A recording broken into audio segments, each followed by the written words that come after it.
Welcome back to Chicago Cars Direct. Today we're going to spend some time with the most prestigious SUV to grace the American roads. This is a 2007 Range Rover Supercharged.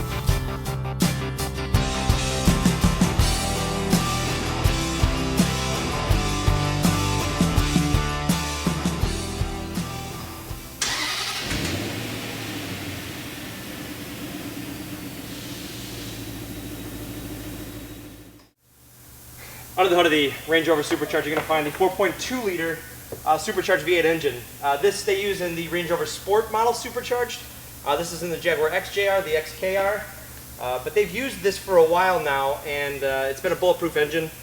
It's really a blast to drive. 400 horsepower in the supercharged mode. It's made it to the 6-speed automatic, which you get across the entire model range. But full-time four-wheel drive, there's no transfer cases or anything like that where you need to switch yourself between 2 and 4. It's all automatic, but Storm Away Gray is the name of this color. Over charcoal, and this does have the rear seat entertainment, but let's walk around it because it's virtually brand new. Then we'll take it for a spin and show you what a brand new Range Rover Supercharged looks like. The Supercharged models come pretty well loaded, so there is a lot of equipment to go over on these particular trucks. It is a 9.5 out of 10, and the only reason I'm taking the half point away is just because it's been driven. I really don't have any damage to point out on the car, as well as stone chips. Usually you'll find a couple stone chips low. You got a little tiny blemish here. But beyond that, I mean, they don't really even get up to the hood because it's such a large truck. Range Rover lettering, obviously perfect. These are a bi-xenon adaptive headlamp. They do steer with the car at night. It's pretty neat to see. Silver finish on the grille here. That is part of the Range Rover Supercharged model as well. But park sensors all across the front. You do have front and rear park assist with a backup camera. But coming around to the side here, you're going to find the 20-inch wheel standard from Land Rover. We just put a brand new set of tires on here. You do have Brembo brakes as well up here, but this is a 20-inch, let me give you the actual size. It is a 255/50 R20, but that is the standard 20 that you get on there. The gills on the side there, they're a mesh, like a silver mesh similar to the front. That is part of the Supercharged as well, but down the driver's side it's perfect. We did put that full set of tires on it, so these are brand new as well. Same size as the front, 255/50 R20. Around the back, some of the changes you get with the Supercharger as well. Dual outlet exhaust, you've got the clear lamp tail lenses as well as the Supercharged badge there. But again, backup camera.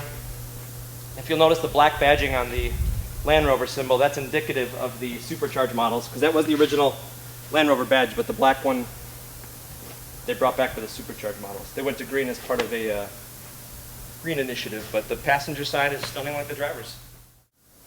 This has one of my favorite designs for the rear hatch. It's a clamshell design, ideal for tailgating if you're a football fan, or I guess anything you can tailgate at. You can now tailgate at the White Sox games. I'm not a White Sox fan, so I'll stick to football.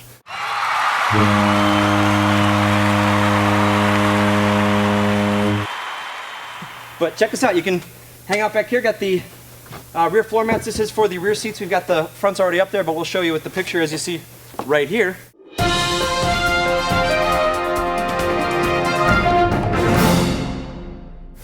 And then take a look below here. You've got, well, I do have the full set of Rover books in here and a completely untouched spare with a brand new tire on it, never used.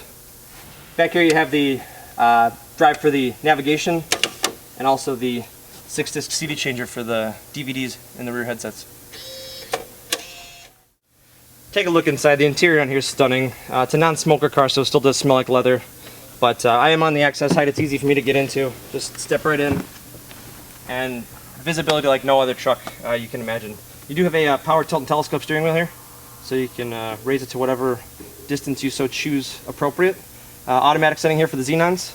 And then take a look at the door panel. This was a brand new interior for 07. They even redesigned this, but you can see the black piano wood there, along with the speaker on the Harman Kardon Logic 7 Sound. Phenomenal stereo, by the way. You can probably tell from where we're sitting here, the vantage point from up here is unbelievable. I mean, you can see the edge of the hood from here, and you can virtually see the ground like right outside the doors. I mean, it's just such an unbelievable vantage point. You kind of feel like you're sitting on top of it, but it doesn't drive as if you're sitting on top of it. You got a multi-function steering wheel here that is heated as well, and you do have voice activation. There's a bunch of navigation, audio functions that you can actually control by voice there. Pretty neat. Super legible gauges. You only have 4 gauges there. There's a trip computer right in the middle here that the turn signal stalk will run you through if you just hit the button on the end, but Up top here, you're going to find the navigation system. Probably one of my favorites because it actually incorporates the music and everything in here, but it's all touch screen. So you have a settings function, a on-road information function, 4x4 info. It shows we're at access height right now because you do have the height adjustable suspension. Over here, this is going to take you to the navigation home, which shows our screen there. The car does have Bluetooth. If you do pair the phone, it'll show all the phone settings right there, and then you go right back to music. Now the music on this is a Harman Kardon Logic 7 sound system. Over here you have a 6-disc CD changer mounted right in the glove box, so you can actually access that real easy. But you do have satellite radio as well. There, I'll show you the, I believe it's a SIRIUS satellite subscription there, so you can just call that number to pair your subscription up. But below that, you'll find the dual zone climate control. Just hit auto, dial up to the right temperature, kind of set and forget it. I know I use that word a lot, but that's really how these systems are. Over here you're going to find the button for the heated windscreen. It's essentially your defrost function, and this one right here will turn on all your defrost, so it essentially goes to a max defrost mode. Below there you're going to find a nice new addition for the 07 model is you've got air conditioned and heated seats. So you can choose either or. You can flip through which stage if you want to just seat bottom and the back, or just the back. But just turn those right back to turn them off. We do have a reverse camera as part of the park distance control, so I'll go ahead and pop in reverse, and you can see right behind us there. Let's go hit one of the Mercedes. Oh, I'm not going to hit it because I got a camera that shows me where it's at, and the park distance also works in conjunction. Pretty neat. Take a look at the seats. These are the luxury seats that's standard on the Supercharged model, but we do have dual power with a 3-position driver's memory. But everything in here smells new, looks new, feels new. As far as the shifter here for the 6-speed, you've got a regular, just conventional automatic shifter. Drop in drive, you're going to go forward. Pop it to the left, it's going to put you in sport mode. Beyond that, if you pull it back to downshift, push it forward to upshift, you're going to go into a manual shift mode. I don't use that very often. The sport mode for me is often more than enough. It's going to give you the best acceleration when you're either on the road or from a stop, but it also amplifies the active suspension. It will flatten the truck out, it won't lean as much because you do have active suspension on all 4 corners when you're cornering. Back of that, you're going to find the familiar terrain response system with 4 settings. You got grass, gravel, and snow, mud ruts, sand, and then the rock crawl mode. Just use this knob here to facilitate that. That's what she said. And then the height adjustable suspension you're going to find right here. You can see the car goes up just like this. And then you've got hill descent control right here, as well as the transfer case here for the high and low range on the transfer case. In the back you do have dual twin headrests here. You got TVs in each, and 7-channel surround on the Logic 7, so it actually encodes to the television as the sound comes out. But great stadium seating. I'm actually sitting higher than the front occupants in here.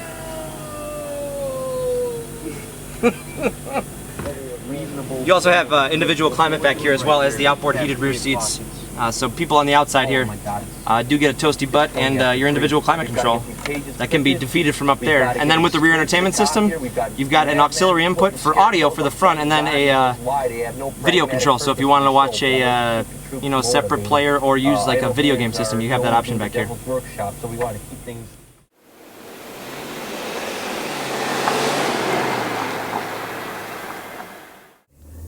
Behind the wheel of the Range Rover, be it just the HSE model or the Supercharged, the full-size Range Rover is far and away the most luxurious 4x4. You really don't feel like you're driving a large sport utility, and the looks are actually deceiving. But this is a big truck. This is not a small truck.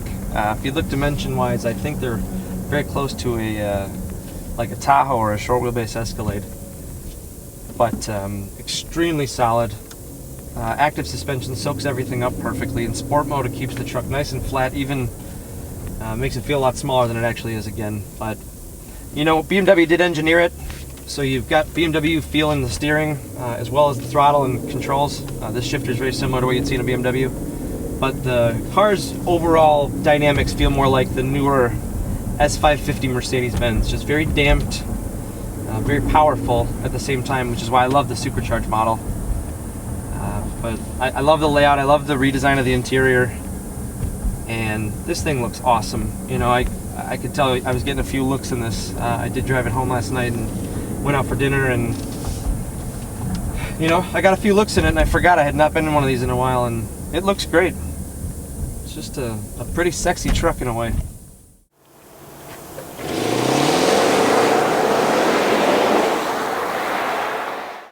Here we go, out onto the highway.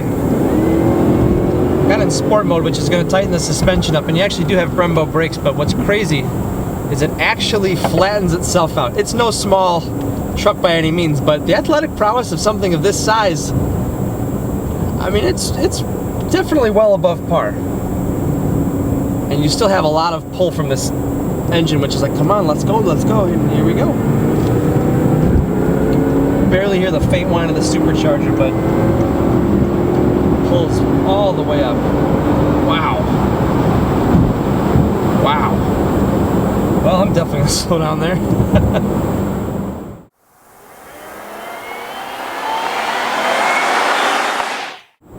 Well, it's a quiet afternoon and we're out for a cruise. When you look at the aerodynamics of this truck from the outside, it looks like a brick in a way. But when you consider that we're going at a higher velocity clip on the highway right now, it is library quiet in here. I wouldn't say Lexus LS quiet, but I would say Mercedes quiet. I'd say BMW quiet. It's probably quieter than a 7 Series. Maybe not the new one, but the previous generation. So, I mean, they've done their homework. And you know, it's funny. You hear people in the industry talk about this particular model of Range Rover. They go, "Oh yeah, it's the HSE," you know, as if that's the model designation for this. There's the Range Rover, which is what this is, and then there's the Range Rover Sport, which is the smaller model. We see a lot more Range Rover Sports than we do see the full size, because I think it's just because they sell more of those. But this is the most luxurious truck you could own. People could argue that the Cayenne Turbo is a good challenger. I don't think so. It doesn't do luxury like this does. This is probably the best truck to do a cross-country adventure in. It's 4-wheel drive. You can do it in all 4 seasons. The off-roading prowess is unbelievable. When I was managing Land Rover, I got to go on a couple of those like one-day expeditions in these, and they're really unbelievably capable off-road. You know, you're hanging off the side of a hill thinking the thing's gonna roll over, but it's all designed with low center of gravity. But I don't know, if you're spending your money anywhere else on something, it better be pretty damn impressive.